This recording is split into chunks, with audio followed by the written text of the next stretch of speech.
देखते रहिए the prime news Abdul Rahman के साथ।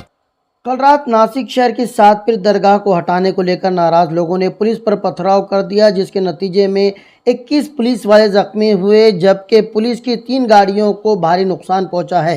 इस मामले में कार्रवाई करते हुए पुलिस ने अब तक 15 लोगों को गिरफ्तार किया है। आपको बता दें कि नासिक के काटे गली में वाक़ सातपीर बाबा की दरगाह का मामला हाई कोर्ट में ज़ेर समाअत था। हाई कोर्ट ने उस दरगाह को गैर कानूनी करार देते हुए उसे वहां से हटाने के अहकामात दिए, जिसके बाद रात 11 बजे के आसपास दरगाह के ट्रस्टियान ने खुद ही रजाकाराना तौर पर वहां से मलबा हटाना शुरू कर दिया। इसी बीच लोगों का एक मजमा दरगाह को हटाने की मुखालफत करने के लिए वहां पर जमा हो गया।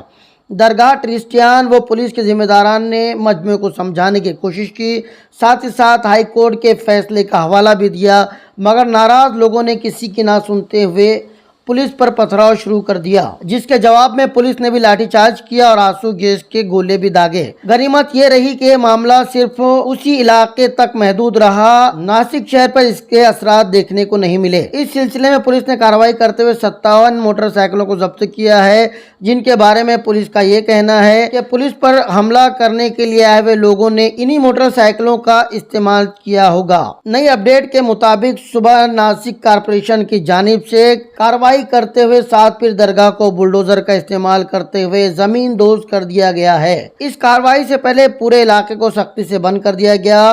पुलिस के भारी इंतजामात यहाँ देखने को मिले। 3 बुलडोजर 10 ट्रैक्टर की मदद से न सिर्फ इस मजार को जमीन दोज किया गया, बल्कि यहाँ पर पड़े मलबे को भी हटा लिया गया है। इधर नासिक भाजपा से जुड़े आचार्य तुषार भोसले ने इस कार्रवाई पर खुशी जताते हुए उसका क्रेडिट देवेंद्र फडणवीस को देते हुए कहा कि वक्फ तरमीमी बिल के पास होने के बाद ये पहली कार्रवाई है जिसका सेहरा हिंदुत्ववादी फडणवीस सरकार को दिया जाता है। आपको बता दें कि आचार्य तुषार भोसले अपने मुतनाज़ा बयान को लेकर अक्सर चर्चा में रहते हैं। आज हिंदुस्तानी मुसलमान मौजूदा हुकूमत में अपने आप को गैर महफूज समझ रहा है। त्योहारों, यात्राओं और रैलियों में एक मखसूस मजहब के लोगों की जानिब से मसाजिद के सामने नंगा नाच नाचना, हिंदुत्ववादी लीडरान की जानिब से इश्तियाल अंगेज बयानात, मौजूदा हुकूमत की अक़लियतों को लेकर दोगली पॉलिसी, ऐसे कई मामलात हैं जो रोज रोज मुसलमानों के दिलों में और जहनों में नफरत पैदा कर रहे हैं। नागपुर फसाद हो या नासिक का मौजूदा मामला,